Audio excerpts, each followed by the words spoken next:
Olá pessoal, sejam bem-vindos ao nosso Centro Universitário INTA. Meu nome é Evandro Cunha e nós estamos fazendo esse percurso pedagógico nos livros do Antigo Testamento. E de forma especial, hoje nós iremos estudar o segundo livro de Samuel, né? Ou pelo menos atribuído a Samuel ou intitulado, né, Samuel. Ok?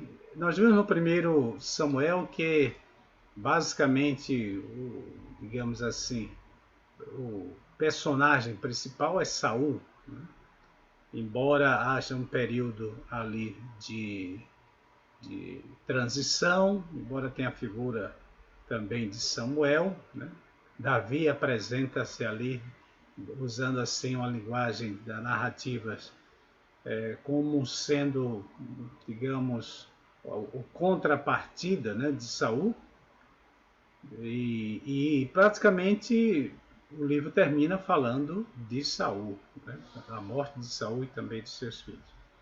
Bem, no caso de 2 Samuel, Davi realmente vai ser o personagem. Samuel, logicamente, está presente em boa parte dessas narrativas, mas é uma continuidade ali para mostrar como o reino, como a monarquia israelita vai ser fundada a duras penas, né? E é muito curioso que será muito derramamento de sangue, a tal ponto que mais tarde, né, quando Davi tenta, já idoso, tenta fazer o santuário, Deus diz: as tuas mãos estão cheias de sangue demais, né? Algo muito sagrado para você mexer, embora que todas essas guerras de Davi foram as guerras do Senhor, né? Ele foi enviado pelo próprio Deus, né? Não era que ele saía se matando as pessoas aleatoriamente. Logicamente que isso, para a nossa mentalidade ocidental, contemporânea, a gente tem um certo mal-estar, né, ao ver essas coisas, né?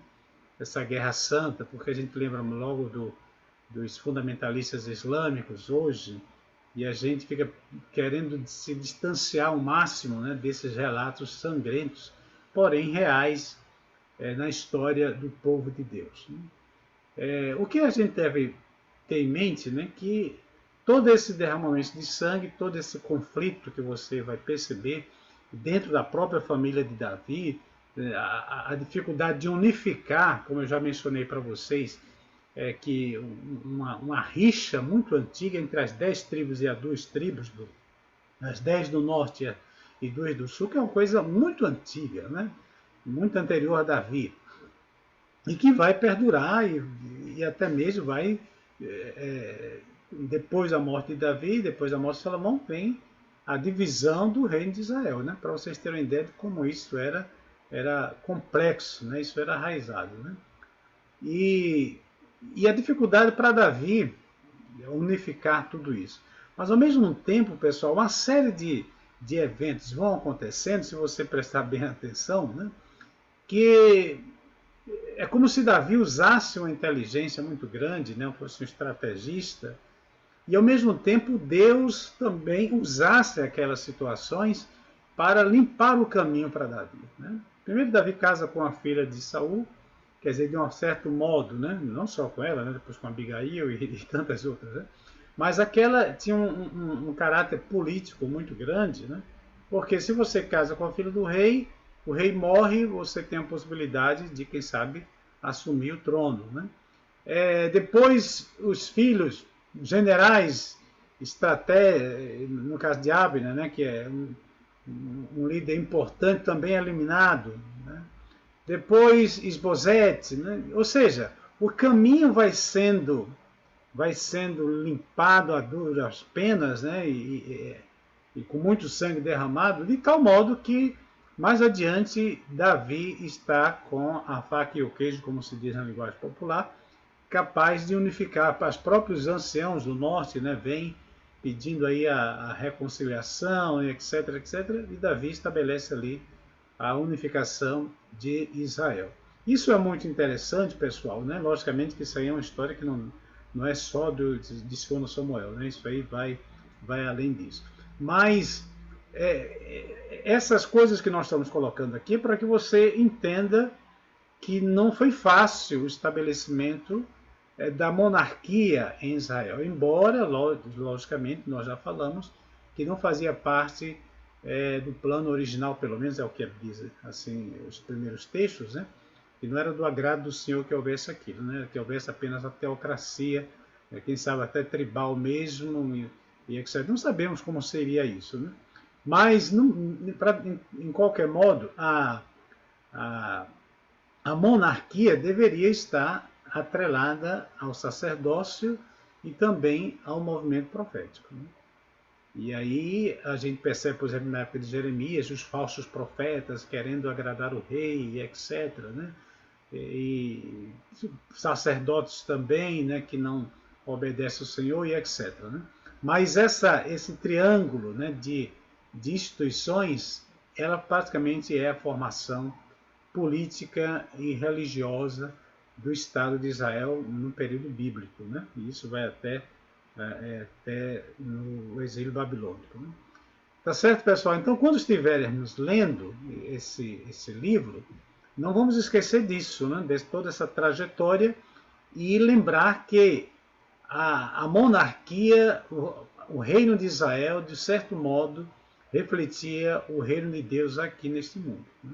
Israel era um povo diferente e com princípios diferentes, né? Com uma mentalidade diferente, com um Deus diferente, para que pudesse assim ser a luz do mundo, como dizia o profeta Isaías, né?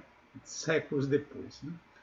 Então, quando você estiver estudando esse livro, não esqueça disso, né? Deixa eu partilhar aqui com vocês, só relembrando esse detalhe aqui que eu coloquei na aula anterior, né?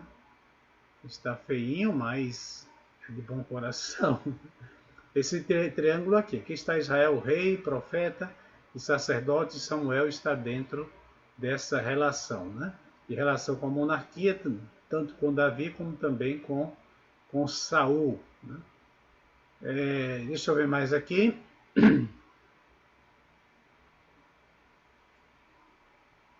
Aqui temos, sim, como nós falamos em outra situação, né, em outra aula, a importância de você ter o mapinha quando estiver lendo, né?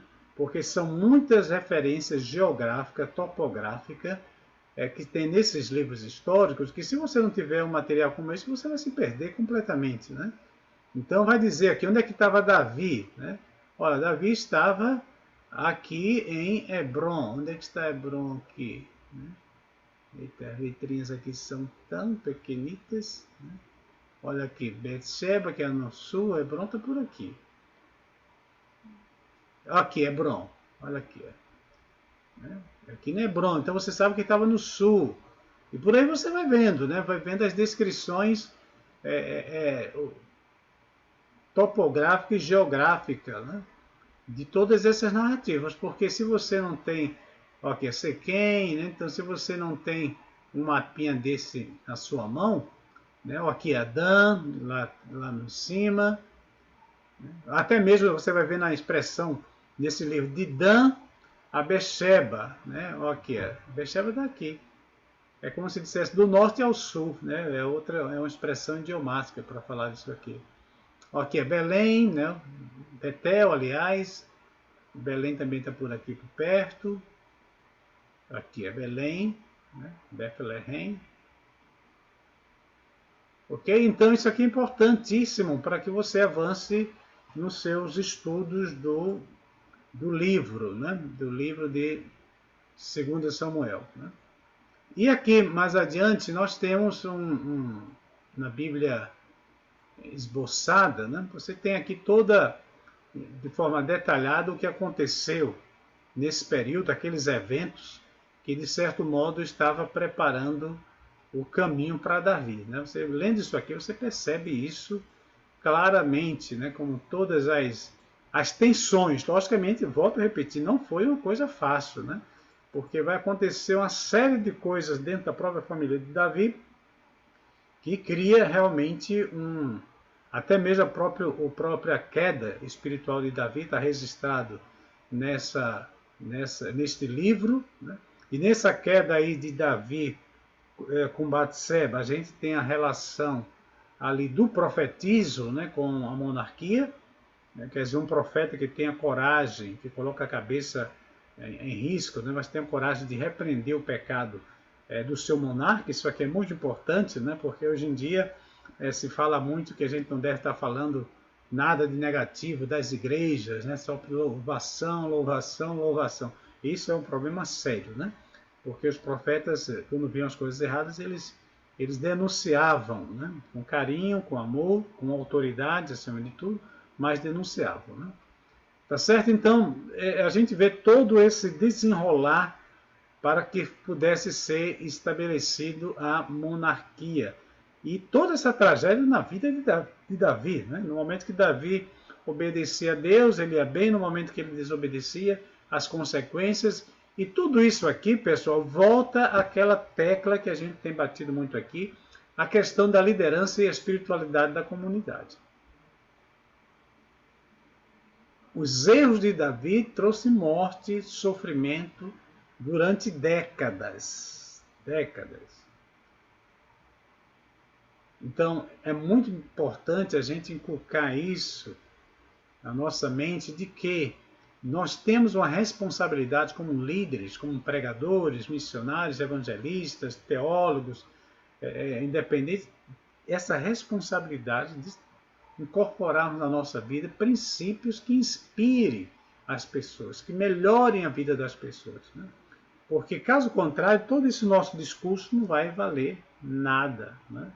E, além do mais, o desagrado do Senhor, né? Então, a gente percebe que Davi, por ter tido muitas mulheres, né, aumentou. Perceba, o problema não estava nas mulheres em si, mas quando você aumenta, olha, se você tem uma família com 2 pessoas, né, sua esposa e 2 filhos, você já tem um desafio muito grande ali de coordenar tudo isso. Se são 4, já aumentou. Se são 8, se são 10, e agora se são 3 mulheres, 4 mulheres, 6 mulheres. Então, imagine como a possibilidade de tensões, de conflitos vão aumentando de forma proporcional, né? E foi isso que aconteceu com Davi. É como se o livro dissesse: olha, preste atenção nisso aqui. Nós falamos já em outra situação que a narrativa hebraica ela oscila em duas categorias, basicamente, né? Aquilo que nós chamamos de halahá, né? E Hagadá. Halahá é um mandamento explícito, né? E o Hagadá é uma narrativa onde você vai ser inspirado a tomar uma decisão. Então, a maior parte dessas narrativas, desses livros históricos, eles estão na categoria de Hagadá. Ou seja, você ouve, você vê, lê, ouve, e você é inspirado, é instruído, é motivado a evitar o erro e copiar as virtudes. Então você copia os acertos de Davi e você procura evitar aquilo que Davi cometeu na sua vida privada, que afetou a vida pública, né, do povo de Israel. Tá certo, pessoal? Deixa eu só colocar aqui a última partezinha, que eu gosto muito de colocar essas últimas partes do livro, né? Essa última parte aqui, que é sempre bom a gente fechar com o último versículo, né? Olha, edificou Davi ao Senhor no altar e apresentou holocaustos e ofertas pacíficas. Assim o Senhor se tornou favorável para com a terra e a praga cessou sobre Israel, né? Isso aqui tem uma história muito longa, né, que a gente não vai entrar no detalhe, como é que um sacrifício de pessoas, né, de certo modo serviu como expiação. Mas não vamos entrar nesse detalhe. O que queremos enfatizar aqui é que Davi teve essa tarefa de unificar Israel e de preparar o povo para a edificação do santuário, né, que será a obra de Salomão, né? Queridos, que Deus nos abençoe ricamente e que Deus nos ajude, né, a sermos um homem segundo o coração de Deus, como foi Davi, e que Deus nos ajude a evitarmos em nossa vida as mesmas coisas que caíram, que aconteceram, né, que ocorreram na vida de Davi. E que possamos ser aqueles homens e mulheres que reflitam, né, como Elias e como Eliseu, né, a imagem e semelhança de Deus, que onde a gente chegar, a gente possa chegar de forma positiva, que as pessoas sintam que em nós existe algo diferente, né? Algo diferente. Tá certo? Esse é o nosso desejo em nome do Senhor Jesus. Um forte abraço e nos veremos na próxima